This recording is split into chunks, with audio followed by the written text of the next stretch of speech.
welcome to a special episode of One of 200.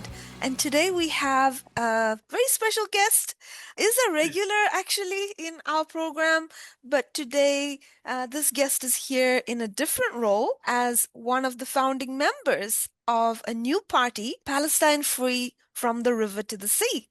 So what we've noticed in the last few months since October 2025, when the Trump fake peace deal came into effect in Gaza, is that news about the situation in Gaza and in Palestine has gone out of the news cycle, even though the genocide is ongoing. And this new party, Palestine Free from the River to the Sea, is trying to address this issue by bringing the Palestine issue into the forefront this electoral cycle.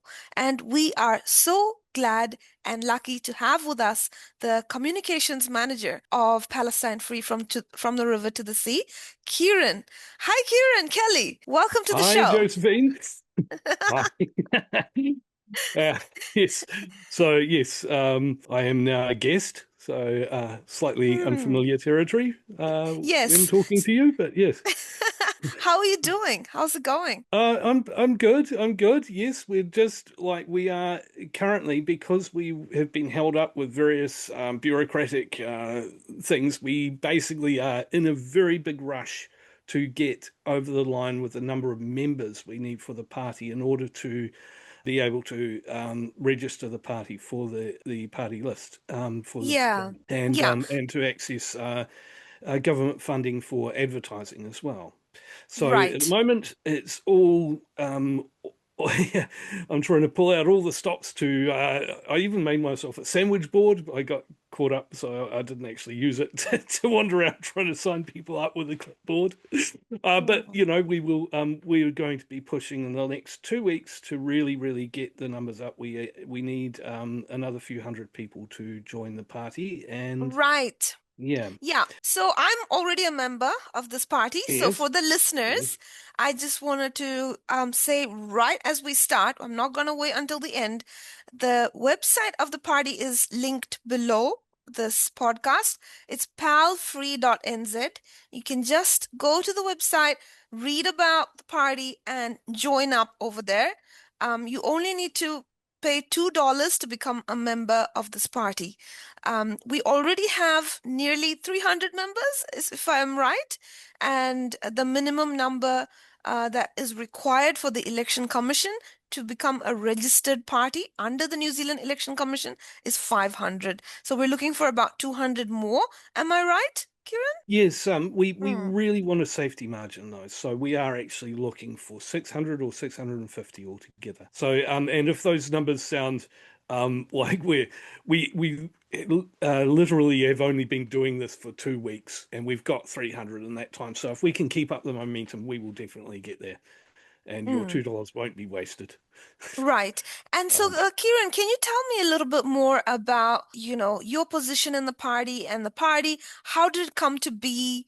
What were, the early stages of thought and conceptualization of this party, and so forth? Right, so this was the brainchild of our party president, Paul Hopkinson.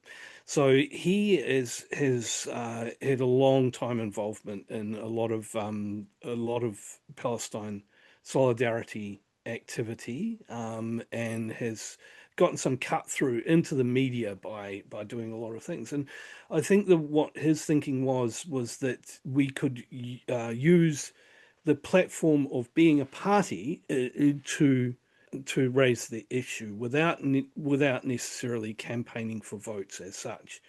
And as soon as I heard that idea, I mean, it's been very widely well received every time we talk about it, especially when we reassure people that we're not trying to split any votes or do anything like that. And Right. again, as soon as I heard that, I could see the potential there for getting us into areas, into debates where we can actually speak on an even playing field with people, and which we don't get to do in the media. The Mm, media are always aligned against us, mm. and Yeah. we will get access to advertising funding and so forth. So it means that it gives us some legitimacy, and it means that we can bring the subject in as something that has to be addressed in the election cycle as part of the campaigning by all parties. Right. So you're trying to push the agenda, the Palestine agenda, back into the public debate, which it has been losing a little bit of the space um, due to the media lack of interest in the media in the last few months, I would imagine. So why is it that the Palestine issue is so important, according to you? And how is it that we can indeed, bring this back into the forefront? You mentioned we might get, the party might get funding as a new political party contesting in elections and so forth. But number one, why is the Palestine issue so important? Obviously, I think it's important too. Right. Yes, But absolutely. as, Yeah. as one of the spokespeople for the party, I just wanted to hear your perspective from the Mm. party. Why does it need to be right in front in this election cycle? Well, in 1974, John Pilger did a documentary called Palestine is Still the Issue. And then in 2002, based on a book by Amira Haas, he did another documentary called Palestine is Still the Issue. Palestine is absolutely central to all of our lives. It is the cutting edge of the growing fascist, techno-fascist sort of takeover of our information world. It is a Anthony Lowenstein calls it the Palestine Laboratory in his book of the same name, talking about how this is a proving ground for military technologies and technologies of control. And they are being used by police forces around the world. This is being tested out there and brought here. So Palestine be, Palestine is an issue in and of itself, and I don't mean to take away from the suffering of the Palestinian people by saying it's really about us, because it's not. It's just that in many ways they are us. We need to save them. So Yeah. yeah, they In are order the to save cutting. us. Yes, exactly. This is we're living under the equivalent of a global version of 1920s, late 20s, early 30s Germany. And these are the people, even though it's been taking a very long time, even though this is a genocide that has been going on for nearly 80 years now, they are still they are that first step in, in an expanding uh, system of control. And again, I don't want to take away from very genocidal imperialist wars in Indochina, Korea, Iraq, and so forth, but this is integrated with the control mechanisms in the domestic world.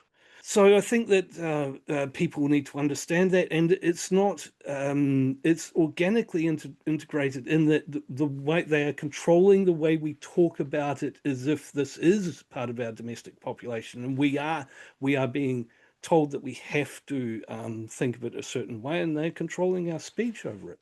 Yeah. Um, I'd like to add some to that, to what you said. mm, I actually do think that we need to see Palestine as an issue that concerns the entire world, mm, because I think that's when there is the sense of urgency in the population across the world that, this is not just some issue in the Middle East that, is a localized, quote unquote, conflict and it's complicated and so forth.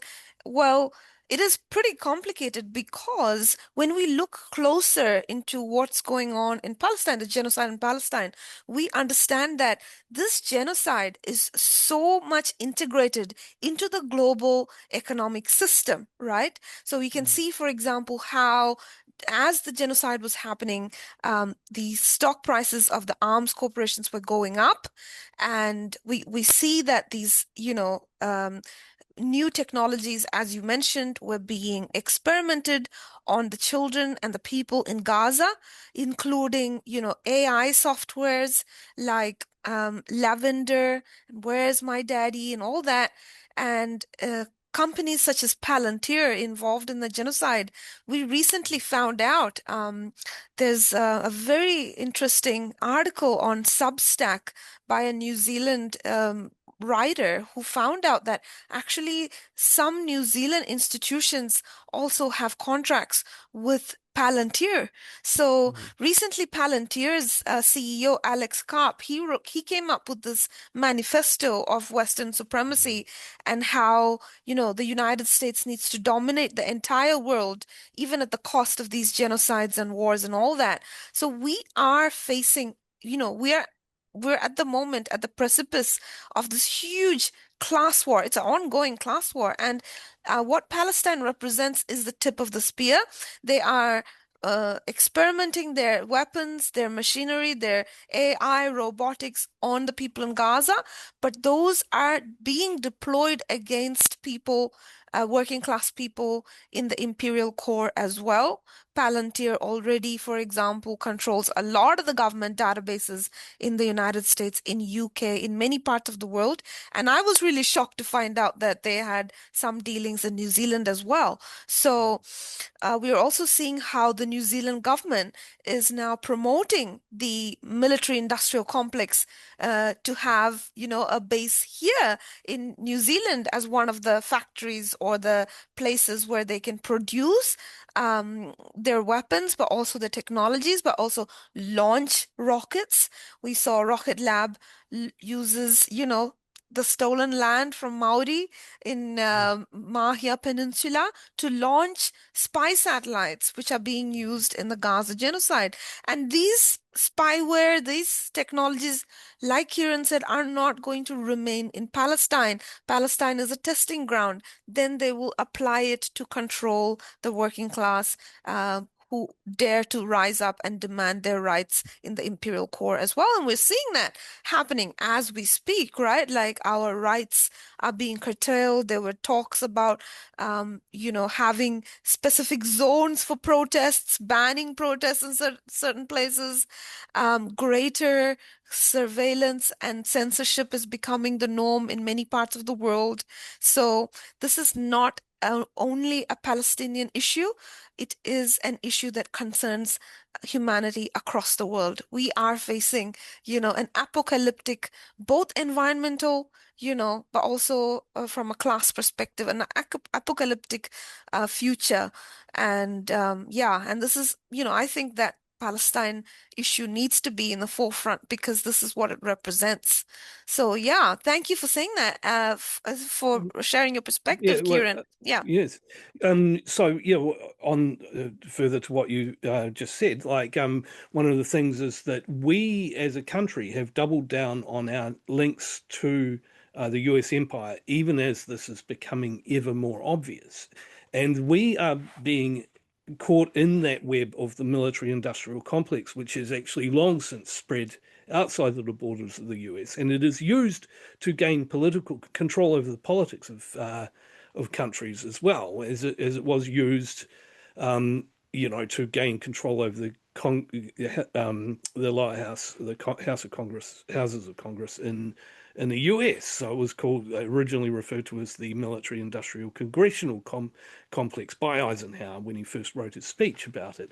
So we are having this sort of this invasion of capital through the military industrial complex, which creates a control mechanism of our politics by creating economic incentives, which can be used for making jobs arguments. And you can sort of feel the pull of that with Rocket Lab. You can feel that they've built a constituency there, which they did. They used it as a Trojan horse because they said from the beginning, we're not going to work with the US military. But this was Peter Beck was obviously lying about that to build this consent to do this in the first place and then present a fait accompli. Oh, look, we launched rockets from this country. Aren't we cool? Isn't this great? What about the jobs, etc., etc.? And now that actually ties us into this system.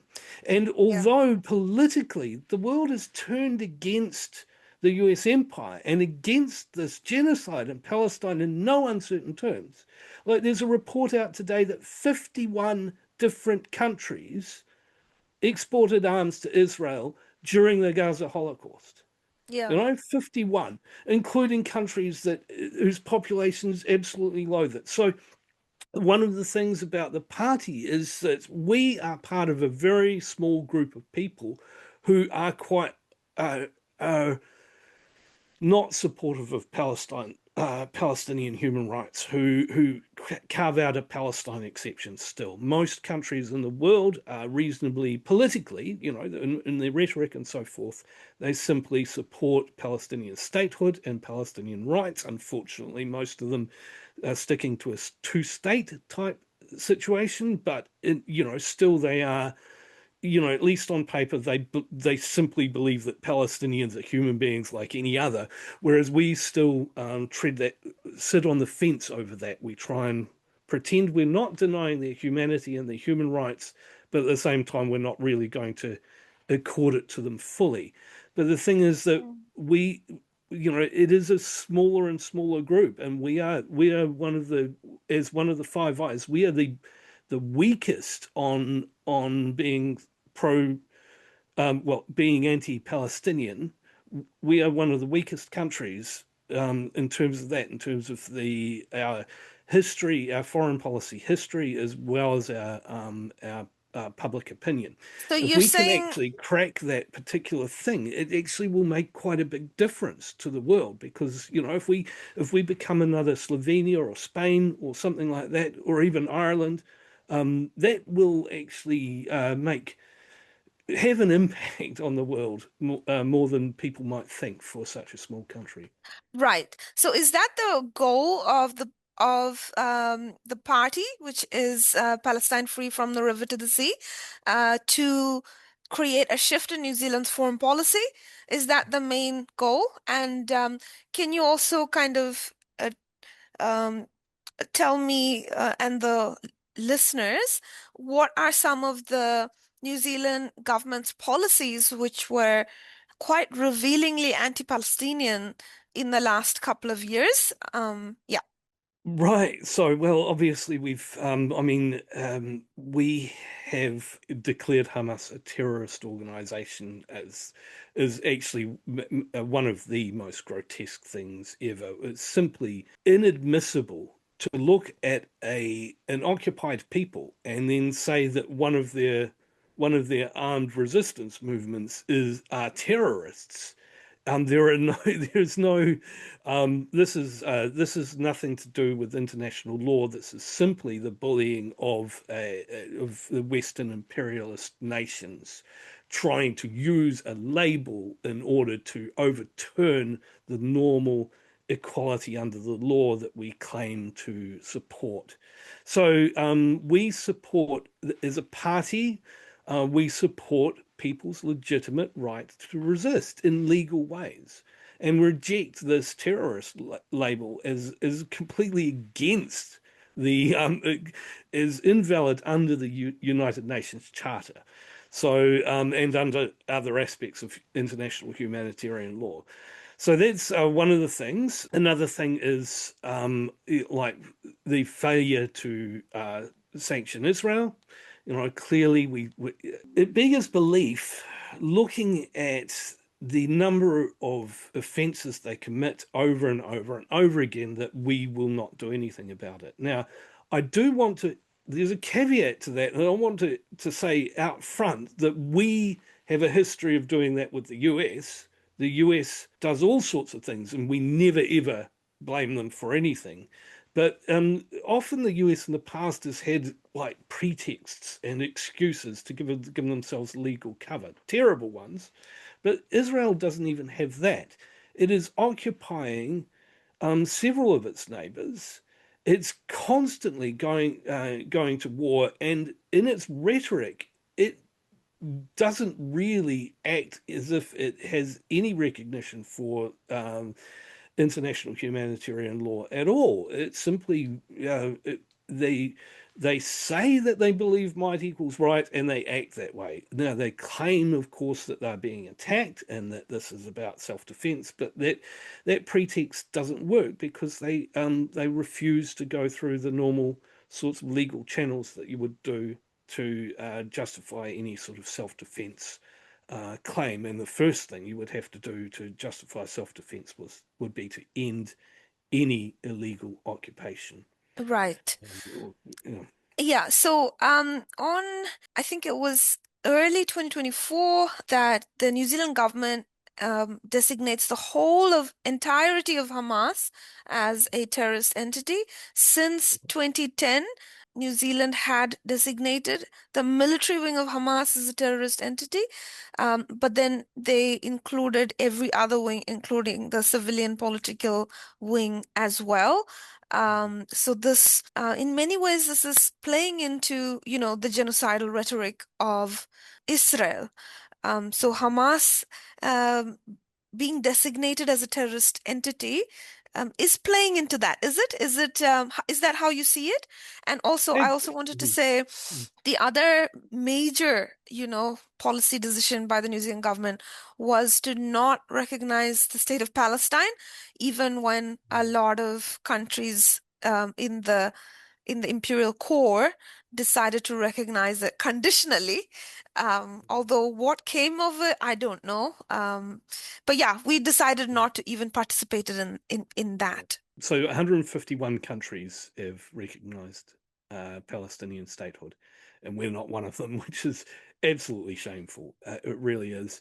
And yeah, it's the whole label of terrorist is, of course, extremely problematic, and there is a really, I think, since the end of World War II and the inception of strong legal um, uh, framework of ensuring discrimination between combatant and non-combatant populations. There has been a push from the US in particular to get rid of the distinction between a combatant and a non-combatant, and you see the sort of history they had in Indochina, where they would create free fire zones and so forth, and say that people who were in them were automatically combatants. So you have absolute insane things said by people like William Westmoreland, who said that there were never any civilians killed because in free fire zones, because by definition they're not civilians, they're combatants, etc. So these sorts of there is a lot of the work of empires is done through the defining of words, and terrorism is this kind of empty signifier that they use, and now they're using that so that they can all of the key human infrastructure in Gaza that keeps the society together and working was named a terrorist by our government, so that we support Israel going and killing the people who distribute food, the people who pick up rubbish, the people who do all of that. We literally said that, and this stuff is Absurd. actioned by people at times as well, not just on the ground, but also in who we prescribe here for having been part of the terrorist group. So we are part of this horrible, cruel process of genocide. Yeah, and just remembering how the African National Congress was designated as terrorists Mm, during the anti-apartheid struggle in mm, Southern Africa, and Nelson Mandela was designated a terrorist, and it was only removed from the US law in 2008. So, indeed, it's very important to raise these questions about who was labeled a terrorist and also the role of US imperialism within terror networks across the world. We see terror networks like Al-Qaeda often being used, in order to further US foreign policy interests in the neighborhood of Palestine, in Syria, for mhm, example. Now, mhm, the United States and its allies welcoming with open arms a former leader of Al Qaeda, al-Jolani, who was welcomed to the White House. He's gone and met all major Western leaders, German yeah. dignitaries and ministers meeting him and so forth. So who is a terrorist? If Al Qaeda is not a terrorist anymore, then yeah, and suddenly the people who are fighting to stop genocide are all being designated terrorists when actually when one reads international law, it's very it's crystal clear that people have a right to armed resistance against occupation. The illegal thing is for an occupying force to use military power against their occupied population. Mhm. So, but the media ecosystem and the political ecosystem has repeatedly said again and again that Israel has a right to apparently, take Yeah. military action against a population that they have imprisoned for decades, right? And Yeah. yeah, I mean, so one of the horrible things about it is, of course, that as an occupying power under the Geneva Conventions, the Israel has the duty to keep law and order, and it uses that as its pretext for suppressing resistance, which is, and this is obviously this has been going on since 1967. So we're talking about some very long-standing, that is, it's coming up to 60 years. 60 years is, many people's lifetimes. And, your granddad could have been born into this sort of thing. So it is a horrible twisting of reality. And I think, again, like, we've 1 or 200 will be publishing an article that is a kind of companion to this, in which I talk through a few things. And one of them is the way that that twisting reality, destroying facts, and destroying truth is part of fascism. And again, this is where Palestine is central. They are literally telling us to believe that 2 + 2 = 5, and making us you know, believe the absurdities that cause us to commit atrocities. So in the article I quote Voltaire and Andor and all that sort of thing. But they're right. They are right in saying these things. It is about, as I said, they put a lot of effort into rewriting the definitions of words, and we chose this name for this party because it's actually been made illegal in certain jurisdictions, as listeners are yeah, probably aware of. that We was my chose this name to question. challenge that. Oh, okay. Yeah, Sorry, so I that was my preempted you there. next question Yes. was about the name of the party, uh, Palestine Free from the River to the Sea, which is quite wonderful poetic um name. What was the process in choosing that and what was the rationale? So you just gave a hint as to what was the rationale, but I'll just give you the opportunity to say Uh, this as a segment here. Yeah. all right. Yeah. No. So it just came up in a meeting, and what are we going to call ourselves? I mean, obviously, you do have to choose a name at some point. And yeah, I just saw an opportunity there to actually use the name itself as part of the process that we want to do, and that is to ensure that we keep the conversation open and fight for the right to say things that are true, and I think within that it gives us space to point out that what we're asking for is simply that Palestinians be treated as human beings with human rights. Yeah. Right? It Yeah. isn't for the destruction of Israel. It's not for throwing anyone into the sea or anything like that.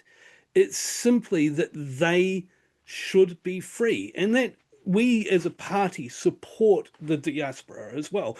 All Palestinians need their rights honored, and this is their rights are guaranteed under the Refugee Convention.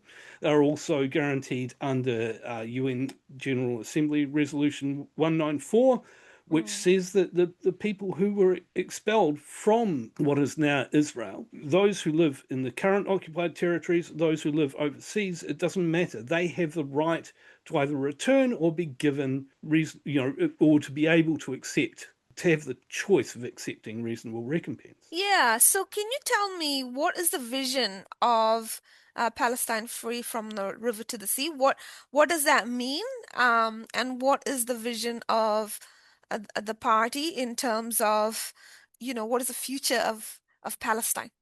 from the Well, perspective of, yeah.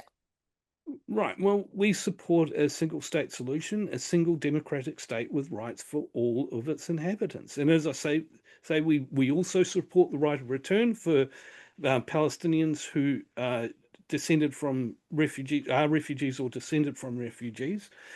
So this obviously people have had a lot of property taken from them. There needs to be land back. A lot of the Israeli state owns a huge amount of property, far more than most states. Mm. There is the capacity there, but I also think there is an international responsibility for dealing with this. And this is something about this country. We voted for partition. We voted against basically the gist of the the United Nations Convention. We voted to impose upon a people a partition of their country, which became the pretext, as it was intended to be, for launching a war of a process of ethnic cleansing, for launching the Nakba, for starting a genocide that was meant to cleanse the entire land of Palestinian people.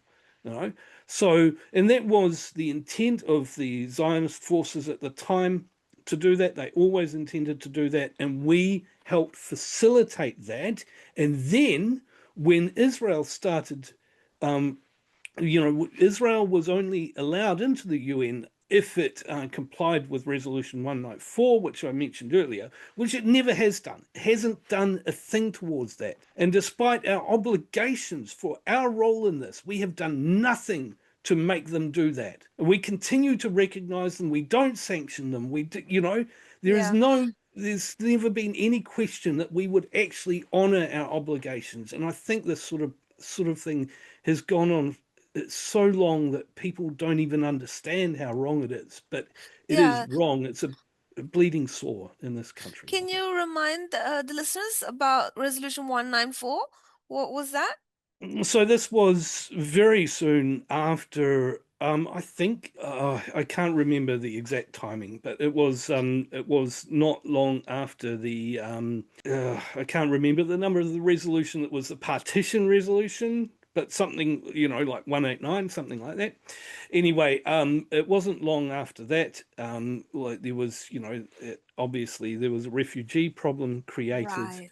It's the right So to return. yeah, Resolution so 194, yeah, so calling this for. was this is a key resolution which I don't think is talked about enough, and especially because Israel's entry into the UN General Assembly was conditioned on its implementation of that. So Oh, I think right. Yeah, yeah, we yeah.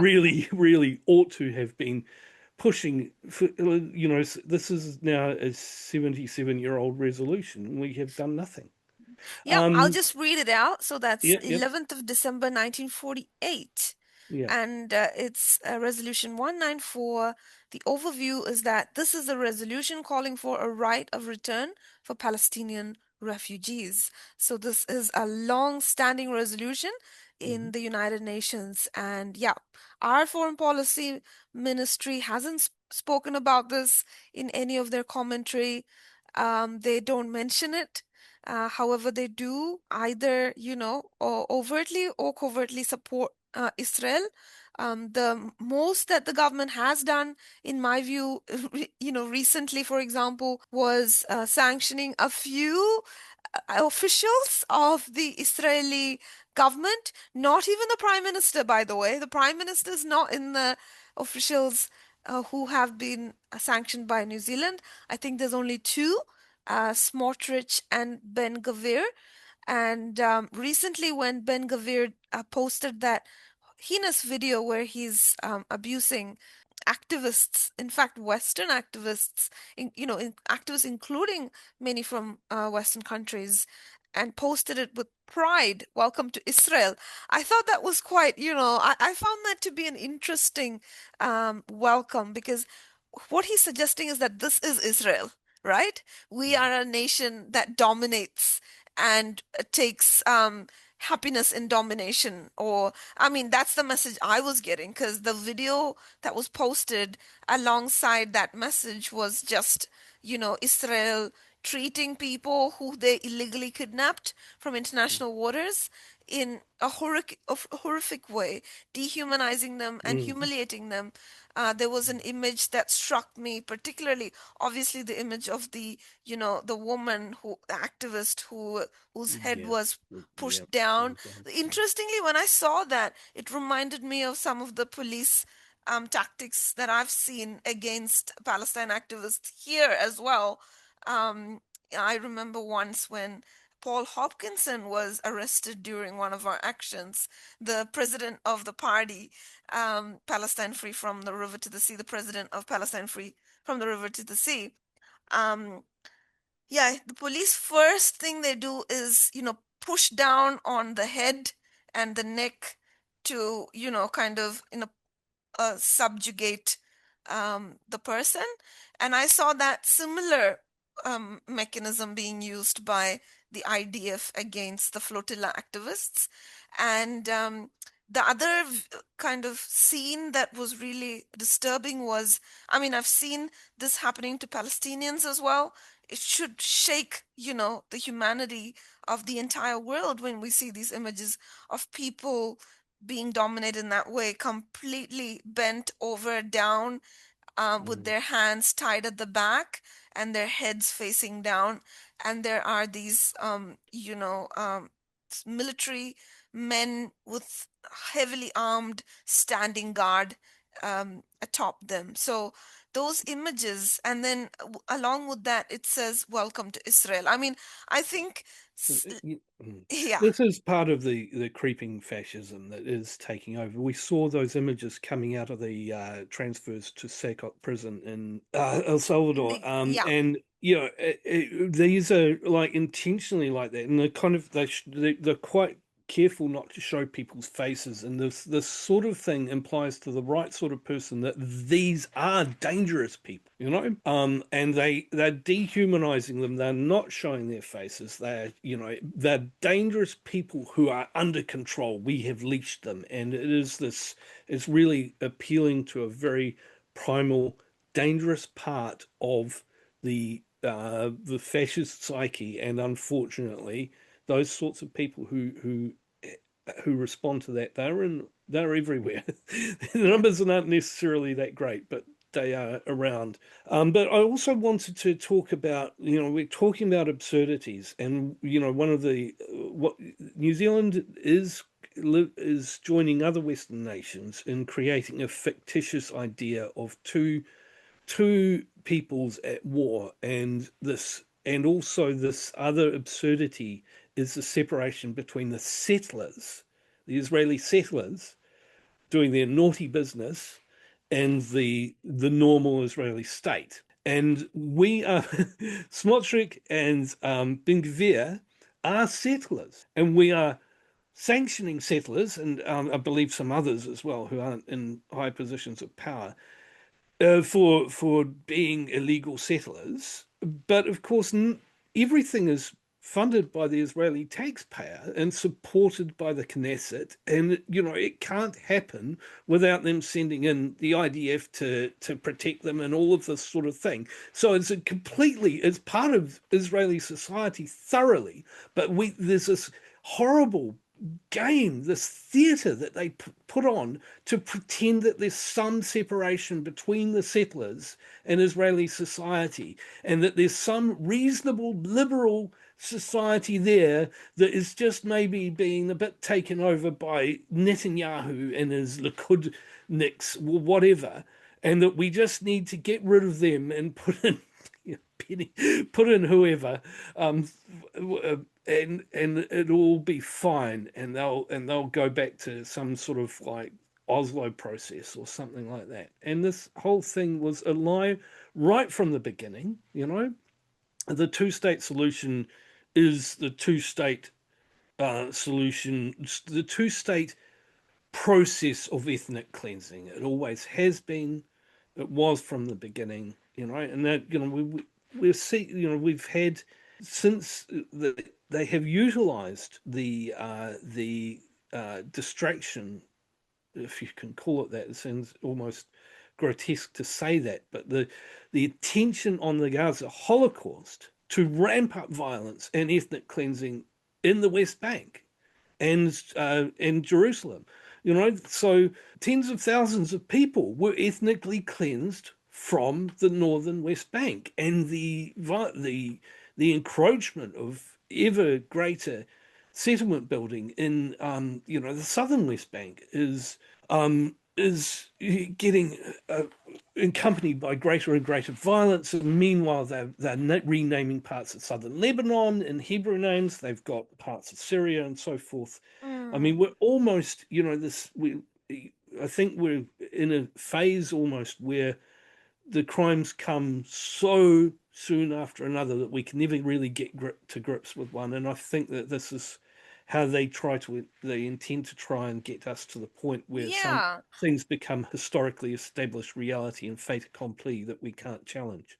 Yeah, and the fact that Ben Gvir is a settler, illegal settler in Hebron, I think, Hmm. and he is a cabinet minister. He's definitely the national security minister. I'm not sure that's a cabinet position or not, but a national security minister, and he's he's in the highest level of government. So that itself shows that it is quite normalized within the society and not a fringe part of it. The other thing I wanted to talk about was about how Israel is violating international law in Gaza. As we speak, it is occupied 60% of Gaza. And so the remaining people who still survive after the genocide, the numbers in this, in this intensified genocide since October 7, 2023, are veering. There's many different calculations. In 2025, there was a Lancet study which placed it in 650,000 or something. And we don't really know the exact number. The official Yeah. number seems to be, hugely undercounting the victims of this war because it doesn't really count the people who died as a result of the destruction of infrastructure, public services, food supplies, agricultural land. So this is a total genocide, right? Because you see that the agricultural land has been targeted, polluted, made toxic, so the people can't even produce their own, grow their own food. Not only is aid being blocked, trade being blocked. I mean, trade has been blocked since 2007 for 19 years now. Gaza is under blockade.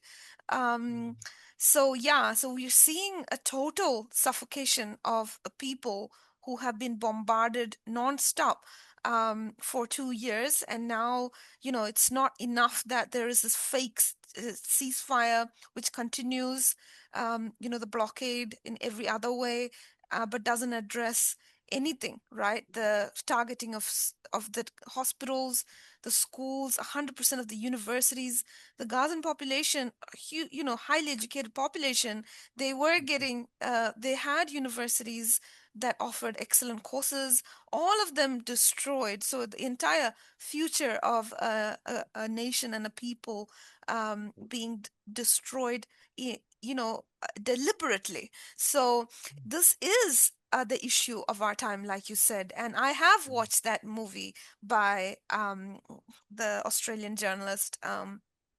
Uh, John Pilger. Yeah. yeah, I mean, Yeah. he passed away. What a loss for the world. Yeah. It But was. Yeah. Palestine is the issue. I mean, it is the issue, just like, the world felt about the Holocaust.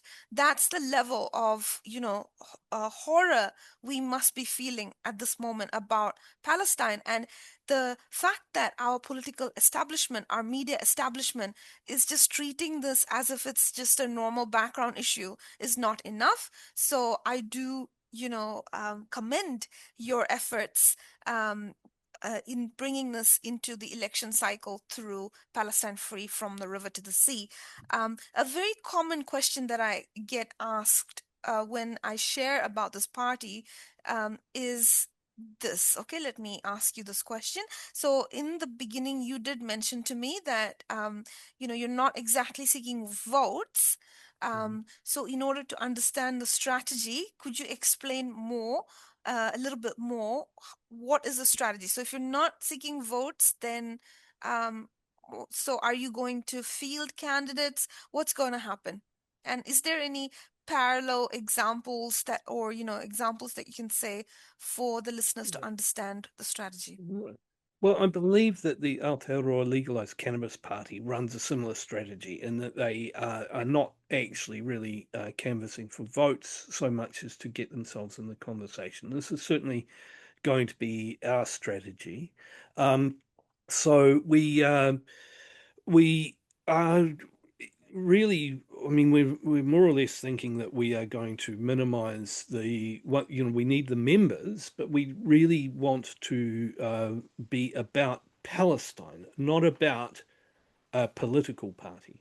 So we want to focus all we do on raising issues about Palestine. So when, of course, in some things that is going to mean that we're doing campaign events. So it will be party shaped because that's the mechanism for doing it. So we'll have a party launch and we'll send out press releases and so forth. And of course, in campaigning, we will hopefully have people going into debates and they will be on a party list to give them the status in order to get into those debates. But in other things, in our advertising and stuff, we might just, Palestine free from the river to the sea is just a slogan. And that's our slogan. We Yeah, are talking, we're raising the issues. yeah. So, we are definitely, the last thing we want to do is is, you know, I know that not everyone supports any political party, and that's fine. But we don't want to detract, take away from anything that's going to help. That's not what we're here for. But Hmm. we are here to use that time where we can be in a room with someone who doesn't have a place to hide, to shine a light on them and say, no, this time I get to say things and you have to answer, because we are always the way that our society is structured, we're always on the back foot justifying. They start with, do you condemn Hamas? And if you don't say I condemn Hamas, then they will hound you and berate you and bully you and so forth. Well, this is a chance for us to be able to turn it back on them and say, Hmm. why do you think it's all right to kill tens of thousands of children? Why don't Palestinians have a right to defend themselves? Do you condemn the IDF? You know, do you condemn genocide? Yeah. This sort of thing. It's Hmm. time for people are hungry to hear. People sense the boundaries put around us on what we're allowed to say. And again, this is where Palestine is a central issue. We are having a net closing around us Mm-hmm. that is enclosing around our free speech. And quite frankly, it's always been there through the manipulation of the media, but now they're literally arresting people.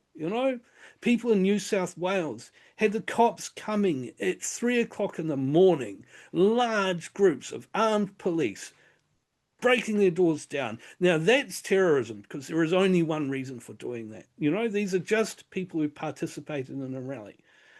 So they are doing this deliberately. These are terror tactics. If you look at what's happening in the UK with some of the, not only the people who support Palestine Action, who wear those, to try and break this Yeah. clearly horrible attack on free speech by the proscription of Palestine Action, but also the people who've been arrested for actions at Albert, who are not allowed to present a proper defence in court, who are being persecuted in all sorts of ways. And um, there was one of them I saw on the Crispin Flintoff show who basically she had an early breakfast and then she couldn't eat in court at all, um, and couldn't get anything till 9 o'clock at night. And she was not a big person, and she lost 10 kgs of weight during her court appearances.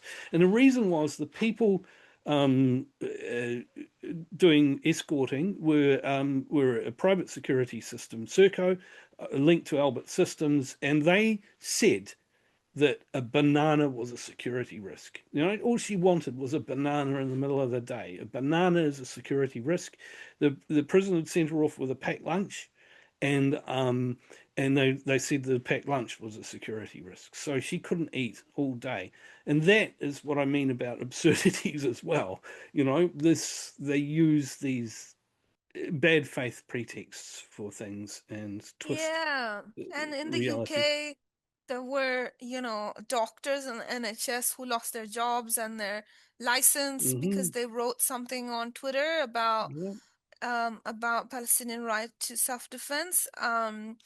And yeah, so the Palestinian doctor Rahme Al-Adwan losing her license to practice at a time when NHS is, really struggling. So yeah, we Yeah. are seeing this kind of really bizarre situation where more and more people support Palestine, and more and more people are seeing that Israel's actions have been wrong and violate, international law and human rights, and people are saying it. But at the same time, we're seeing our political and media establishments going with that other narrative, which supports US and Israeli foreign policy interests. But at the same time, we're seeing other, splinter wars happening at the moment with Iran, with Mm. Lebanon being, subjected to what I can only call ethnic cleansing in the southern part of Lebanon. Even there's targeting of, civilian infrastructure, bridges, and so forth. Even uh, rescue workers being attacked, first aid paramedics Yeah. being killed, many journalists being killed by Israel. So, yeah, Palestine is the issue, isn't it? Like, oh, Palestine, Absolutely.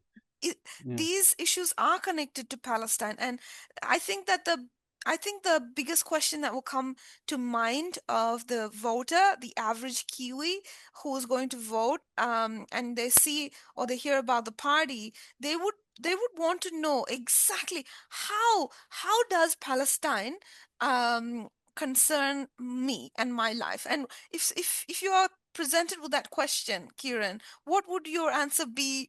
A very short answer. Well, I think we covered some of this already. Yeah. We are all connected anyway. I mean, Hmm. this is a very globalized world. We don't really have sovereignty. We certainly don't. If there is any sovereignty, it has to be exercised from below because our elites are completely captured by an imperial system, and we can see that in so many ways. And in fact, Yeah. it becomes so obvious during the Gaza Holocaust that we had elites in the political world, elites in the corporate world, elites in the academic world, elites in every area, elites in NGOs, bureaucrats, so forth. They all basically accepted this like idea 2 plus 2 equals 5. We will kowtow. We will say that black is white, whatever. We will do whatever. We'll stick with this. And I think they were deliberately challenged and led to that. There's probably a bit of a culling process that goes with that in order to get rid of the sort of people who have an inconvenient sort of tendency to stick to the truth rather than being flexible in that way. And I think they have built up this global infrastructure, and there's probably a lot of like things like Epstein class blackmail type stuff going on as well as part of it. But they've built up this international disciplinary system, particularly in the West and particularly within the Anglophone West, that means that we are the people's democratic will has nothing to do with foreign policy That's whatsoever. right. Yeah. And they quite often talk about it, openly in a coded way by saying it's bipartisan and it's, they make it seem to be above us mere peasants. Hmm. But I think one of the things that I want to point out about the whole media landscape is this is contested ground. We saw the BAFTA win for Doctors Under Attack, a film made by funded by the BBC that they refused to show that then went on Channel 4. Well, if it's contested ground, that means we are in a fight. And if we Yeah. are in a fight, we better bloody well fight. Sorry, I, Mhm. I really wanted to use a stronger word there, and I thought, oh, I better censor myself. But it's 1 in 200, so I probably shouldn't have. But Yeah. this is but we need to. We don't. People support the cause, but they're not angry enough. They don't know enough to understand how bad it is. Yeah. They Yeah. think it's pretty bad, but if they actually see the truth, they would not tolerate what is done in their names. And Yeah. we Yeah. And need to it's get them to that point. I think it's also related to, the kind of knowledge ecosystem that people are raised within, which tells us that, we are operating here as New Zealand, and this is our politics, and what's going on over there is some other, doesn't affect us. The demarcation of the world in this way as, regions and nations are taking care of their own issues, which, not in a connected way. I think that plays into it, but also generally um, the deeply ingrained Orientalism, racism, all that plays into it. But I think that, like you said, this is a battle, and I think that the Palestine solidarity movement across the world has won the popular sentiment on this, but we need to shift the establishment and the media and the powerful institutions. And perhaps that is where we are pushing with this new party, Palestine Free from the River to the Sea. Yes, well, yeah, at least we want to make them uncomfortable and make them sweat, push them into more corners and so forth. Every bit counts. As I say, this we are in a fight. It's obvious we're in a fight. So, you know, Yeah. it is worthwhile doing things like this. Yeah, and so the way that the Palestine issue can be seen as affecting our daily life, I guess we can even relate it very clearly to, the current fuel crisis that's going on. If the world acted on Palestine and curtailed the power of Israel and the United States, then this wouldn't have been happening in terms of, the war in Iran. There are many very clear connections like that. Obviously, we can see the corporations that profit from the genocide in Gaza, they're lobbying, for lower taxes um for these corporates and rich people in our countries, and lobbying to privatize our public services. Encroachment of the private sector into the education sector, something that I'm very familiar with being in the university, is how, there's a Mm, shortage of government funds, but we're opening up to the defense sector, the war industry, to be really clear. This is the war industry to invest in our research and in our students over there, which is a horrible thing because it's the worst thing we can be doing research um, on is to help the war industry. We don't want technology to do that.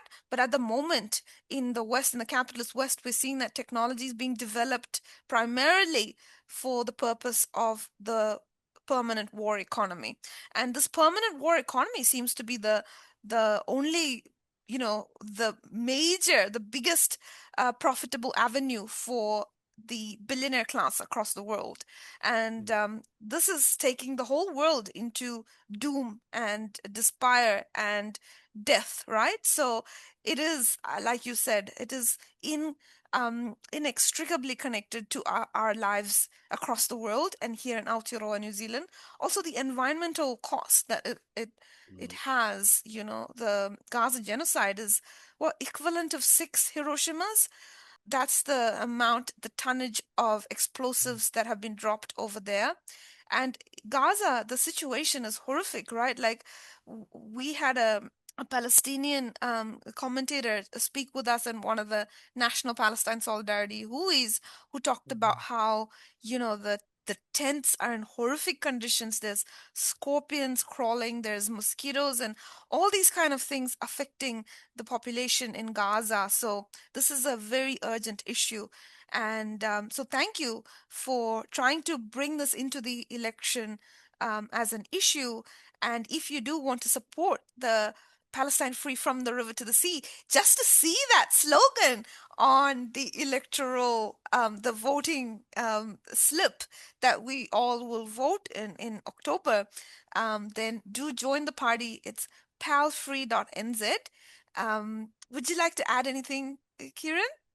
No, yeah, no, I think we've covered it all. Oh, well, no, there's actually a lot more we could say, There's to a be lot honest, more. but I think we could go on for forever. But yeah, no, I think we have to stop sometime. So yeah, I think yeah, thank you very much for inviting me on, and yeah.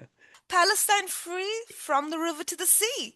On that note, this was a special episode of One of 200 featuring the communications manager of the new political party, Palestine Free from the River to the Sea. If you'd like to see that slogan on every New Zealand voting slip, then join the party today, palfree.nz. Thank you so much for listening.